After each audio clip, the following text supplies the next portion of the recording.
तर नमस्कार माझ्या भावांनो, तर आपलं सगळं ते विवेक ताकडे ब्लॉग्समध्ये. तुमचा भाऊ एकदम मस्तपैकी नटून ठटून आणि त्याने आपल्या बुलेटला मारली किक आणि सकाळ सकाळ निघालो होता स्वामींच्या दर्शनासाठी. आमच्या इथे एकदम मस्त असं स्वामींचं मंदिर झालं होतं. दररोज दिनचर्यामध्ये आपलं तर चालूच असतं, पण त्याच्यामध्ये स्वामींचं दर्शन घ्यायचं पण एक आपल्या दिनचर्यामध्ये ठेवलंच पाहिजे. म्हणजे कसं एकदम भारी वाटतं. सकाळी उठून मिटून मस्तपैकी स्वामींचं पहिलं दर्शन घेऊन स्वामीला भेटलं का दिवस एकदम मस्त आणि एकदम चांगला जाते बघा. त्यामुळे तुमच्याजवळ कुठलं मंदिर बिंदिर असं का स्वामींचं म्हणा कोणतं पण असू द्या, सकाळ सकाळ उठून मस्तपैकी आंघोळ केली की दर्शनासाठी जायचं, एकदम मस्त जाते बघा दिवस. आपलं मस्तपैकी दर्शन करून आल्यानंतर आपल्या कामाधंद्याला लगेच लागायचं बघा. उगं कुठे इकडे तिकडे उधड्या मारत बसायचं नाही.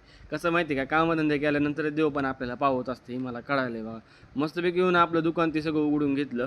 दुकान उघडल्यानंतर सगळी आता एकदम कचाकच सगळी साफसफाई करून घ्यायची, कारण जरा लेखान झालेलं असतं दिवसभरामध्ये. दुकानची साफसफाई करून घेतली पाहिजे, बरोबर का नाही. आता डबल संध्याकाळचे 6 वाजले की मी मारली बुलेटला किक, वापस स्वामींच्या दर्शनाला जात असतो. म्हणजे कसं दिवसभर आपण जे कामधंदे केलेत, संध्याकाळी येऊन आपलं मस्तपैकी स्वामींचं दर्शन करायचं, एकदम रिलॅक्समध्ये जायचं वापस आपले कामधंदे करायला.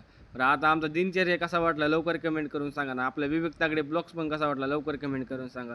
आणि आपल्या कमेंटमध्ये श्री स्वामींचं समर्थ नक्की लिहा. Tata bye bye. ब्लॉग कसा वाटला लवकर कमेंट करून सांगा.